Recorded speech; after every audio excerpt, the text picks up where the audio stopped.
Ladies and gentlemen, good afternoon, good evening, wherever you may be around the world. I am your host, Gandhi, the Zoe, of course, and we're back with another episode of the Principles of a Prophet's podcast.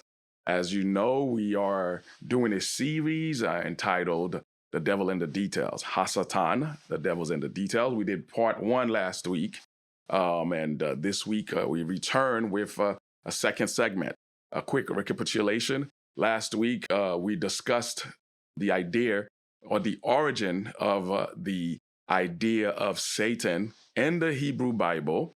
And we saw that the word or the notion SaTaN in Hebrew, it had various functions, right, and different texts. For instance, we started the first if you want to say episode in this series about SaTaN or the idea of Satan and the Bible. We talked about or we surveyed all the references in the Hebrew Bible, the so-called Old Testament, where the word SaTaN was used to refer to a earthly individual, i.e. a human being. This week, on the second part, we're going to now tackle the references or in the Hebrew Bible, the so-called Old Testament, where SaTaN or the word SaTaN in Hebrew is used to refer to celestial entities. Now, I would like to let me add or let me bring some clarity as we move forward, right, in this series about the idea of Satan. I'm not positing the existence or not of some type of metaphysical non-human entity known as Satan. What we're doing here, although I do have a position, and I'll probably speak about it at the end of this series, but at this particular moment, right, what we're trying to determine is the origin of this idea, because the idea didn't just pop out of nowhere, right? It starts from somewhere, and we already mentioned in the initial episode 1 of the idea of Satan, that it's a Hebrew word. It's a common noun, SaTaN. And so what I'm interested in, or what I'm intending to do with these series, is to present to you evidence in the Bible of how this word, SaTaN, how it functioned grammatically, right? So that, and also semantically, and you're going to see it's a developmental idea, right? And each eras, if you want to say, of ancient Israelite history, the idea is taking a different form or different shape, right? And the worldview of the ancient Israelites, and as exemplified or as evidenced in the Hebrew Bible. So this is what my intent is, right? So now, is there a spirit or a physical entity named Satan? I personally doubt it, but that's not the point, or that's not the objective of this series. So that being said, I'd like to give a shout out to everyone who has been consistently following us. I trust that you will continue to do so. Don't forget to subscribe, like, or dislike the episode, and make sure you share this, because, again, this is, I believe, important information, right? This type of information will bring about by the end, I would hope that you would have gained, those of y'all who are interested in this idea or on this subject, whether you're religious or not. As I mentioned last week, you could go watch the first episode. This idea it's permeated Western civilization, right? And it has affected, and it still affects a lot of people, the way that people conceptualize themselves and the way that our relationship with the bad or the evil that we experience in the world, right? So indeed, this is an important subject, so I trust that you will share. So as I mentioned, today's episode, right, or this segment of the series entitled The Devil's in the Details, SaTaN, The Devil's in the Detail, we're going to talk about the references of celestial beings being referred to as SaTaN. Now, excuse me, going back to my notes. So, and also, yes, I'd like to mention, remember, we're using as a main background reference or ground, right, for this series. It is a thesis that was written by Peggy L. Day, right? And it has turned into a book entitled An Adversary in Heaven. I think I've spoken with her some years back. When I was writing this thesis, I spoke with her because it was difficult to find a copy of the book. And the one copy that I had, I attained it at the university's library. So I wanted to know if she was still publishing this book and who the publisher is and how I could get a copy. And in fact, she confirmed to me that the book is out of publish, but she gave me the right to actually make a copy. So in fact, I have a copy here, but it's not an original copy of the book from the publisher. It is Dr. Day herself who gave me permission to make a copy of it. So you can look, perhaps you could find a vintage or a used version, but it's out of publish. But I'll leave it as reference above the comment section, and any other scholars that I reference, excuse me, I'll also put the notes, footnotes in or above the comment section for you to resort to if needed for verification purposes or further investigation on the subject. So now that we have surveyed, right, the Hebrew Bible text in which the word SaTaN is used to designate human beings, as I mentioned, we're going to now move on into text in the Hebrew Bible, or the so-called Old Testament, that deal with the word SaTaN or Satan, and refer to entities in the heavenly realms, right, or celestial Satans. Now, according to Dr. Day, Peggy L. Day, for those of y'all, again, who are not familiar, you're going to need the Bible if you want to verify this. You need to get your hand on a Bible, or whether it's online or a physical Bible. And again, you need not be religious for this, but so that you can follow along, that you can verify also. So according to Dr. Peggy L. Day, Numbers is a book in the Hebrew Bible and the Old Testament. It's entitled Numbers in English. Numbers chapter 22, verse 22 to 35, which depicts the tale of Balaam or Balaam and a talking donkey, is often incorrectly believed to be the oldest of the passages starring a celestial Satan, or the oldest book in the Hebrew Bible where the word Satan is used as a reference to a non-human Satan or a non-human entity. And the reason for the assumption that Numbers chapter 22 is the oldest book with reference to this word, is because this book has been attributed to the J source. Now, the J source, again, we're not going to get into it. This is, if you want to understand how we got the Bible as we have it today, right? So the Bible, as we understand it, right, from a religious standpoint, we usually see the Bible or understand the Bible as one book. But I think I've mentioned in several episodes, and I'll reiterate today, the Bible, in fact, is a library of books, right? So you have several books that have been put in one document, right, or one big document today that we call the Bible. But in fact, Bible, as I mentioned in the previous episode, is actually from the Greek, and what it means is basically a library. It's a library of books. So one of the books is Numbers in the Hebrew Bible, in this library, right?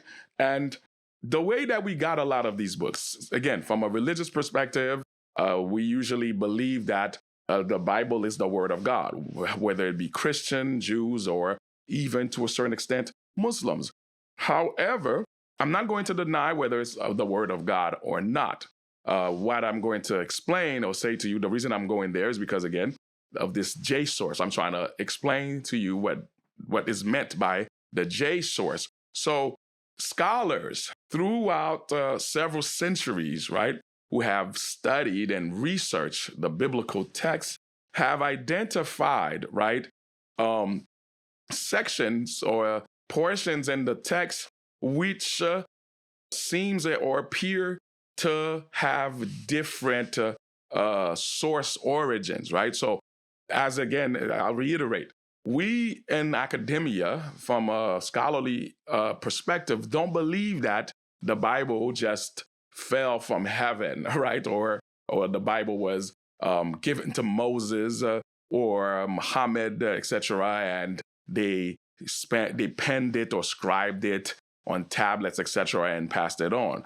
The evidence, right, from scholars investigating these texts, actually have shown that the Bible specifically, the books in the Bible, they are in fact have human authors behind them, and these books also there are hints and evidences that uh, all these books have been edited through time. What do we mean by edited or redacted, right? So you would have original authors, right, of one book, for example, say the book of Numbers. Throughout time and the development, right, of ancient Israelite thought, religion, and literature, you would have scribes, right, or intellectuals from ancient Israel who would edit these books before we have the version that we have today. So it is basically with this understanding. So when we say here, or when we're quoting Dr. Day, who's explaining why people or scholars have believed that the book of Numbers, chapter 22, is possibly the oldest reference or passage that refers to a celestial SaTaN. She said that is the reason for the assumption is because the book of Numbers, chapter 22, is believed to be, or is attributed to the J source. The J source is one of the sources or writers. This is how in academia we qualify one of the sources that we deem to have written or redacted the text in the Bible. The reason that they call it J source is because those texts, right, that originate from that individual or those individuals often make reference to the divinity, the ancient Israelite divinity. It often uses the proper name of the divinity, what we know today as Yahweh or Yahweh, or as it's transliterated in English, Jehovah. So hence we get the J source, right? So moving along, right? Now that I've given y'all some kind of a little bit of a background of how to understand this notion of the J source. So it is believed that the book of Numbers, chapter 22, is an origin, is a production, of the J source. And as I mentioned, it's basically the J source is a hypothetical document that attempts to explain the origin of some of the texts in the Torah. Now, Dr. Day, she disagrees with the view that Numbers 22 is the oldest reference to a celestial SaTaN. She proposes instead that Numbers 22, chapter 22, verse 22 to 34, to be a later addition. And verse 35 of the same chapter is an edited portion, basically, that was added later, right? And it dates, from her perspective, it dates from the 6th century BCE or later. Now, the book of Numbers, chapter 22, that we're talking about right now, is the story of Balaam, or Balaam, as we say in English. And the Balaam tale of this section of the scripture, or the text, is not just a result of the J source.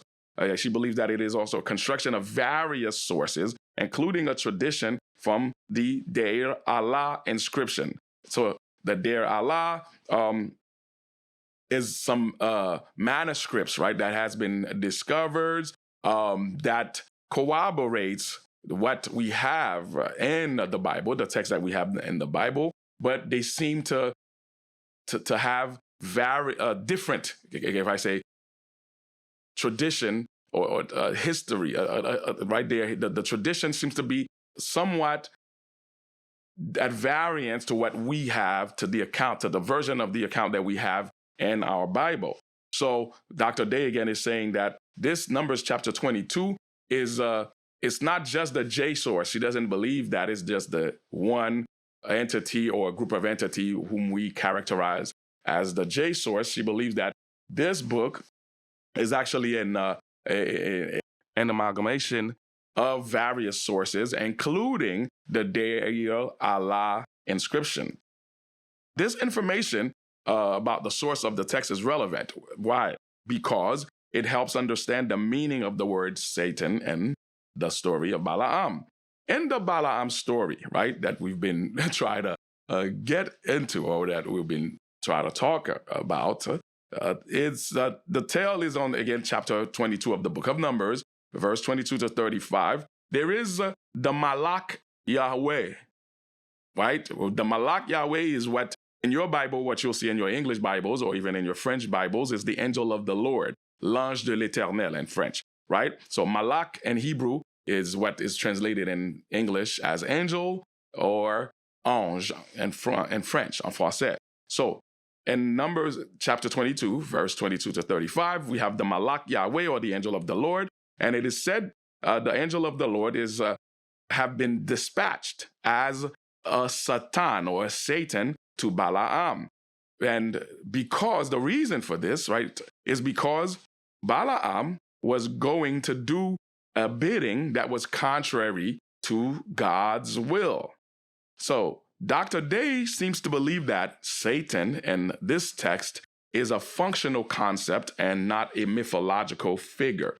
So what she means by a mythological figure, to put it shortly and succinctly as possible, SaTaN here in this story, it's not the SaTaN that you usually are aware of or familiar of, right? Or the SaTaN that I kind of referred to in the introduction to this series in the last episode. It's not this big, bad, fallen angel who rules hell and is there to give problems to humans and to God. That's what she means by a mythological figure. So the SaTaN in the story of Balaam is more, it's a functional concept. It's not some kind of spirit evil entity or a principle of evil.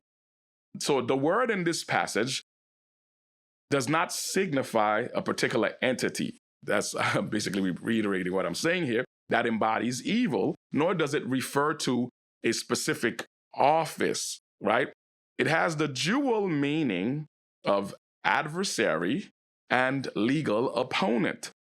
So in the story, the Malak Yahweh, or the angel of the Lord, is quoted as saying in verse 32 to have come forth as a SaTaN because the journey was hasty in my judgment. So depending on what version you have in your Bibles, you should read something that appears similar to what I just quoted here. Now, in fact, I don't know. In some of your Bibles, it might not say as a SaTaN, it might say as an adversary, but just tell yourself, or as an opponent. The word that is that translate adversary or possibly opponent from in your Bible is the Hebrew SaTaN. So the word Satan or SaTaN in the context of Numbers chapter 22, in this context, it has a legal adversarial connotation, since Balaam stands guilty of undertaking a journey without consulting the God Yahweh. He therefore, by he I'm talking about the God Yahweh, sends an adversary to accuse and oppose Balaam. Now, this motif of deity consultation before a journey is also attested for in other texts in the Bible. For example, Genesis chapter 24, verse 40, and Judges chapter 18, verse 5. So this is not it's a motif. It's a literary, artifact, right? That writers in the Bible often use, right, to convey certain messages. So there's this motif of consulting the deity before one undertakes a project. So it's not just in the Balaam story that we have this motif. We also have it in Genesis 24, chapter 40, and in Judges 18, chapter 5. Now, The next celestial SaTaN, moving on, right? We're leaving Numbers 22. I'm not going to elaborate on the stories, like, because what I say right now, what we're trying to do is document, right, or survey all the texts in the Hebrew Bible which uses the noun or the word SaTaN to reference a non-terrestrial or non-human entity, right? So I'm not going to do an exegesis of those texts. I'm just going to pinpoint and comment on the usage of the word SaTaN in these texts to refer to celestial entities. So the next celestial SaTaN is in the book of Job, a very popular book for those of y'all who are familiar with the Bible.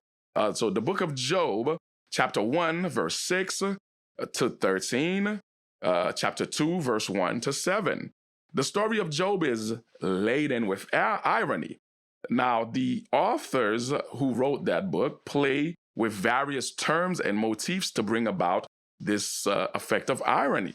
Now, the Job character and the story is actually oblivious of this irony, but the way the story is constructed makes this obvious to the audience. So let me comment on what I've just read just now. So in the story of Job, right, if you read it properly, because often we take for granted, right, those of us who have a religious background, where from, again, being a Christian or a Jew or a Muslim, often when we read this story or when we hear about this story, right, we hear an interpretation and an understanding that usually or dates for millennia, right, for a millennium, at least 1,000 years, right, and we continue to read this text in the same sense.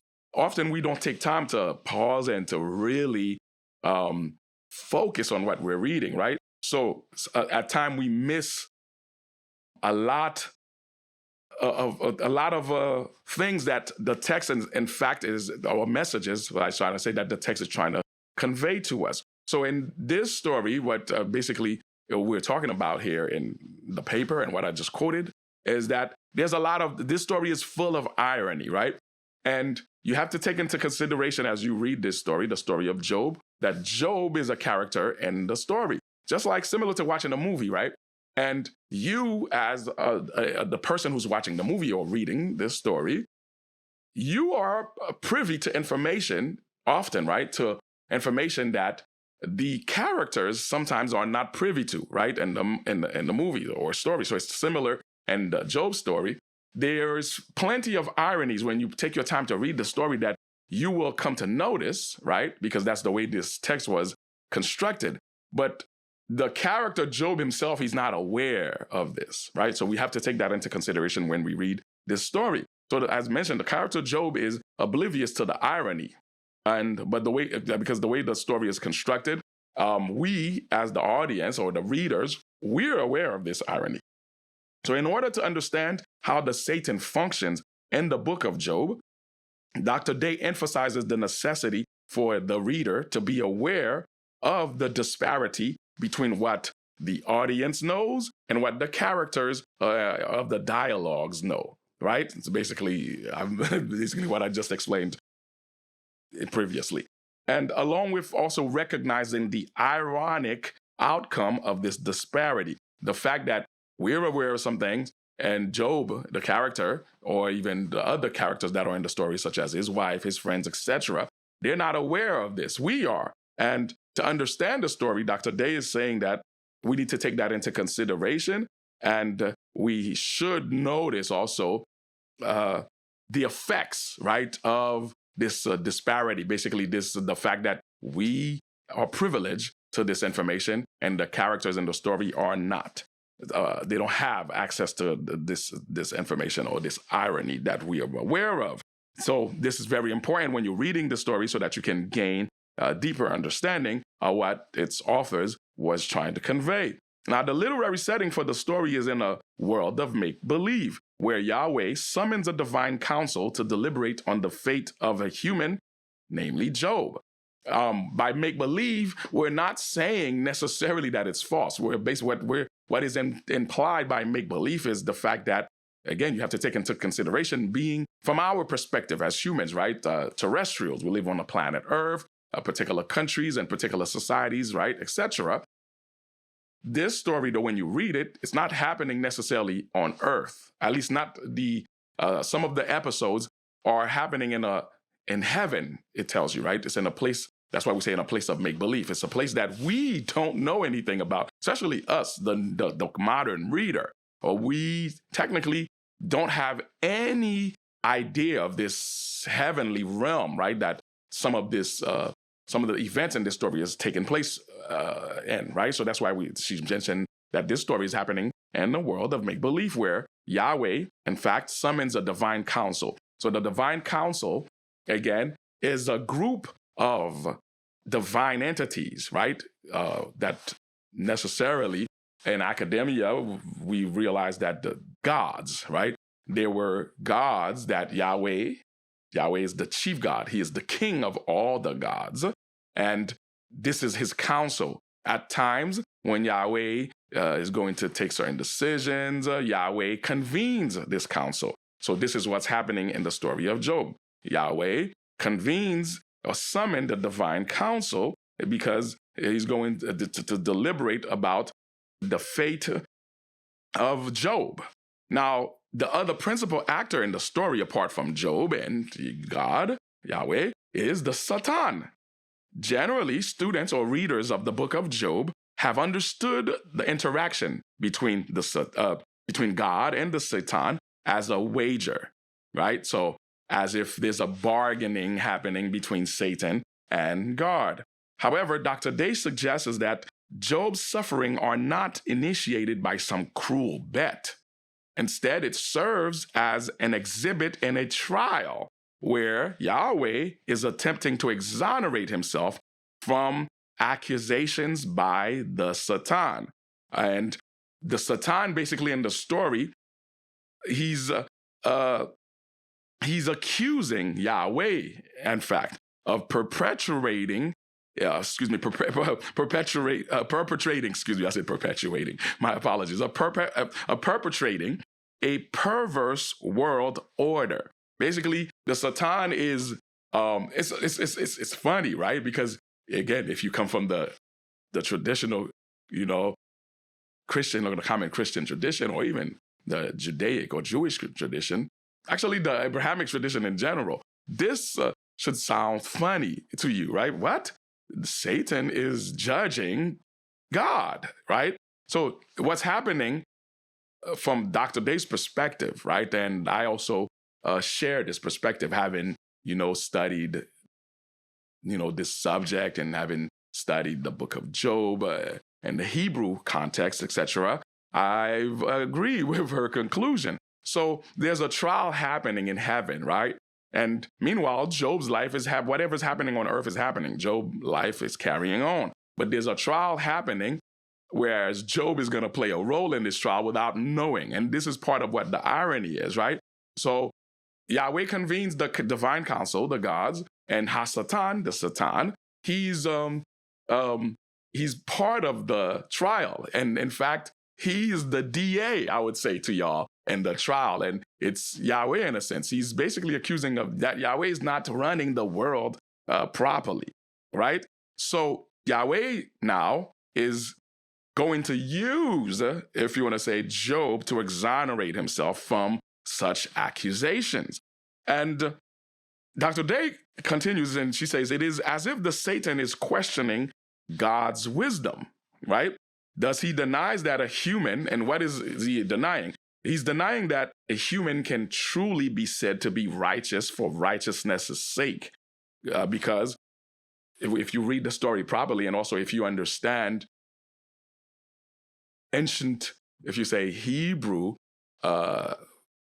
theology, right? There's this notion that God rewards the righteous and punishes the wicked, right? So here, the SaTaN is basically questioning, well, are humans truly righteous? And humans such as Job, for example, can they be said to be truly righteous, since the cause, according to the SaTaN anyway in this story, the cause for the the human's righteousness. In fact, for him, the righteousness is motivated by the fact that, the divinity Yahweh rewards humans, right, with benevolence for their righteous deeds or acts. So the SaTaN here seems to question the veracity, right, of the humans or particularly Job's righteousness, right, for righteousness' sake. And pardon me, get back to my page here. So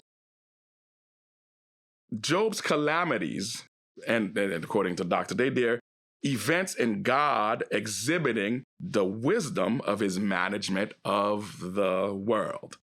Nevertheless, she says, Job is not privy to this information, right? So this court, right, that is happening in the divine realm, right? Job doesn't know anything about that. But this is what's going on, right? He's involved in something that he doesn't even know, right? And Job is not privy to the information. Therefore, in chapter 19, verse 5 of the book of Job, Job envisions God as his enemy, and he seeks a defense attorney. And the word that is used in the Job story in Hebrew as a defense attorney is a word called mokia. And that word is a mokia to represent him in the heavenly court. So just so you know, mokia sounds quite phonetically, right? It's not Moshiach, it's Mokiach, right? So Moshiach, we know that it's where we get the word Messiah, Christ, from, right, in English. But here it's Mokia, right? So there is a reference of the Mokia in chapter 9. And Dr. Day affirms that it can be translated as an impartial judge or an umpire. It's someone that is between two parties, right?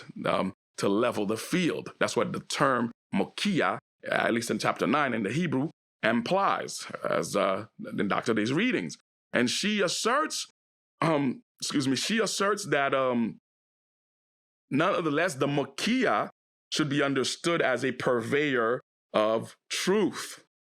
Although Job doubts the existence of this Mokia or this umpire, the readers of the text, such as ourselves, if we had the text in front of us, we would realize and we would know that the SaTaN is playing the role of the Mokia in this story. In fact, as Mokia, he is not there as a defense attorney per se, right, or a DA, as I mentioned earlier. He is, but not quite, right? It's like basically the function of the SaTaN is polyvalent, basically, right? It's multifaceted. So he's not quite a defense attorney, like Mokia, as functioning as Mokia, the Mokia that Job in his calamity, right, is feeling like God must be punishing him, and he's wondering if there could be, right, a Mokia, an empire, right, between him and God. And again, Dr. Day is implying that Job is not aware that, in fact, there is a Mokia, there is somebody serving as umpire, right, or better yet, as a legal accuser, and that legal accuser is the SaTaN, right, in the court. So, I gotta just to give my train of thought. So in the story again, the SaTaN is not just a defense attorney, as I mentioned. Depending, right, when you read the story, depending on what role God is playing in a particular instance in the court, this is how we would determine how the SaTaN or what role he's functioning at that particular instance. But in the instance that we're referring right now, right, where Job in chapter 19 of the book of Job, in the story, Job is wondering if there is a Mokia, right, or some kind of umpire that would defend him, right, or against Yahweh, the calamities that he believed that Yahweh is bringing upon him. So Dr. Day saying, in fact, there is, right, Job is somewhat playing, the SaTaN is somewhat playing this legal accuser, right? And furthermore, Dr. Day is saying that the Makia's objective, right, in the story is to search for potential fault in Yahweh's world order. And Job's quandary, she says, is a result of the Satan's investigation of Yahweh's cosmic management. He too, the SaTaN there plays the role of, as I mentioned earlier, of a legal accuser. I was just reading the notes that I've gathered from what Dr. Day is saying, right? So let me comment on that. Let me flesh what I just read a little bit, right? So the Mokia, so Job's quandary, she says, right? So the calamities, all this problem that Job is going through, right? And that at least by chapter 19 of the story, Job is believing that, you know what? It must be God punishing him. In fact, some of Job's friends also are going to confirm this, right? They're going to tell him that it's because he sinned that he's undergoing, all right, this punishment in a sense, right? This is why God is punishing him. So they is saying that in the story, in fact, Job doesn't realize, though, no, it's not in fact because he's a sinner per se, or it's not in fact because God is punishing him. It's because the trial is going on and God is in fact using, right, his calamities to prove, right, to argue basically against Satan, to show Satan, the Satan, that no, in fact, he is a just God and he is a wise God, right? And also, in fact, by his wisdom and through his wisdom, when he deems someone to be righteous, right, such as in the case of Job, it is not as some kind of immature, you know how, like, again, I mentioned it earlier, right? The children often in their young ages, right, they usually do things for reward. In fact, as humans in general, we're quite like that, right? We are motivated by rewards. And so Job's calamities is Yahweh using these calamities to prove as evidence, to bring as evidence to SaTaN, right? That, look, in fact, if I deem Job to be righteous, it's in fact because he is in fact righteous. It's not just simply because I blessed him that he's righteous. He's not motivated per se by the blessings, right, of Yahweh, right? And if you read the story, in fact, that's why I'm saying I agree with Dr. Day, because having, reread and reviewed this story several times, all right, and I've come to that conclusion also that, in fact, that is what's happening in the story here. So there is a last book, but I'm going to stop here, right? So again, I mentioned that to y'all initially that we're dividing this series, right, on the subject or the idea of the SaTaN. We're going to break it down in different episodes because it's quite complex and it's developmental throughout, the history of ancient Israel. So today we were referring to the references in the Hebrew Bible, in the Bible where the word SaTaN, is used to refer to non-human entities. Last week we spoke about the references in the Bible where the word was used for humans, right? And we have one more book in the Bible where the SaTaN is used to refer to a celestial individual, but I'll pause there because this was a lot of information, right? Even though we did it quite fast, but it's a lot, right, to think about, to reflect on. So I'll stop here. Next week, we'll end, right, the last book where the word SaTaN is used to refer to a celestial entity, and then we'll move into a section which is the intertestamental period. What is intended by that is it's the period between the time of the Old Testament and the time of the New Testament. So there's an intermediate time period and ancient Israelite history, right, where basically it's BC and CE, before the Common Era and after or during the Common Era. And between that time, there were other books that were written, right? by this time, yes, we could start talking about Judeans and Jewish intellectuals, right? Or Jewish theologians were writing books, various books, commenting on and reflecting on some of the ideas from the Hebrew Bible. This is that time, right? And there are books also during that period that where the Judeans and also the later on the Jewish writers are going to continue to reflect on and develop this idea of SaTaN. So next week, we'll finish with the last book that refers to where the word SaTaN, is used to refer to a celestial entity, and then we'll move into the intertestamental period. We'll see some of the books where the idea or the word SaTaN is used. These books, a lot of them, they're non-canonical. They're basically part of there's a collective, there's another library of books that is often referred to as the pseudepigrapha, and a lot of these books are part of this library. So we're going to talk about some of these books and see how the word SaTaN is being used in these books. So again, we're ending on the book of Job. And the book of Job, just to recapitulate, because this was the last book that I was talking about that was used, last book in this segment, that is, because I said we have one more to go, where the word SaTaN in Hebrew is used to refer to a celestial entity. And I was saying that, yes, and in fact, there's what's going on.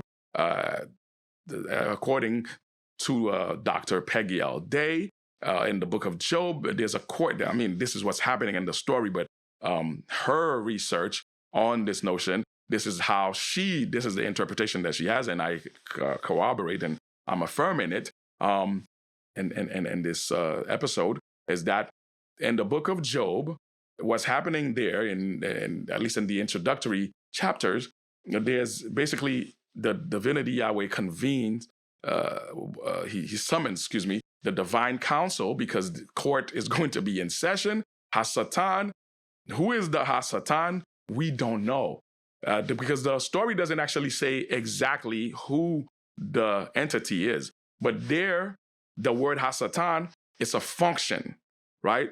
And I mentioned initially that you could consider the SaTaN to be somewhat of a defense attorney and the divine court. But Dr. Day, in her story, she's saying it's not quite that. He's the function, what the word SaTaN is meaning there in this story. See, he's more of a legal accuser. And I'm saying that, yes, I agree with her, but it can also, because the word SaTaN is polyvalent. And in this context of the story of the book of Job, just so we could grasp it from our vantage point in history, right? I'm saying that you can see it, in fact, even though, yes, from the context of ancient Hebraic thought, she's right, it's a legal accuser. But I say that you can also see a dimension and a semantic dimension, and to understand, the word SaTaN, the usage of the word SaTaN and the story of the book of Job as a defense attorney also, right? So that, again, I'm saying as a defense attorney so that we can grasp it. So Yahweh is basically being accused by the SaTaN to not properly govern the world, right? That the world order is somewhat, I'll say, deficient or inefficient according to the SaTaN. And why? Because the SaTaN deems that humans, they act righteous. They act properly, or they do righteous acts or deeds simply because they are seeking and are awaiting rewards from the Creator, Yahweh. And Yahweh is saying, well, in fact, no, I am wise, SaTaN. How I've determined it to be, in fact, is correct and proper, right? And as an evidence to that, let us bring Exhibit A, Job. And he's going to bring about calamity to the life of Job to serve as evidence that, look, Job, in fact, is an example, or is the evidence that no, um, humans or these humans or certain humans that I deem to be righteous are righteous indeed, not because they want rewards from me, but for the sake of righteousness itself. So I'll stop here. I trust that I didn't confuse y'all too much. And again, like I say, take your time, review this episode, several times. If there are questions, if there are inquiries, if you have disagreements, please feel free to leave them in the comments because one, you'll help me refine these ideas and for future references, and perhaps also you can enlighten me to some things that I'm ignorant about, right? And also for us to progress, for this series, for this podcast to grow. Again, I will ask you to please share this to people who you think would be interested, and even those who you don't know. You'll be shocked to come to realize how many people are in fact interested in some of the stories or what's happening in the Bible, right? They seek to understand them, and I'm here for that, right? And part of the purpose of this podcast is to bring about information and hopefully some form of clarity about some of the things that are happening in the Bible. So I'll stop there. Again, this was episode 2A, we can say, about SaTaN, the devil in the detail. This series about the origin and of the concept of Satan in the Bible. So today we were talking about the places in the Hebrew Bible where the word SaTaN, i.e. Satan, is used to reference celestial entities. Last week we saw, again, I keep repeating it because I want to make sure that we're clear, right, on where we are and where we're going. Last week we were reviewing the text in the Hebrew Bible where the word SaTaN was used to reference earthly or terrestrial entities. So next week we'll continue because there is a last book. It's Zechariah, where there is the word Satan. Actually, there's probably maybe more than one. There's probably 2 or 3 left, right? So we'll continue, right, this part. So we'll do part 2B, right, of the celestial Satans. And then if it's not too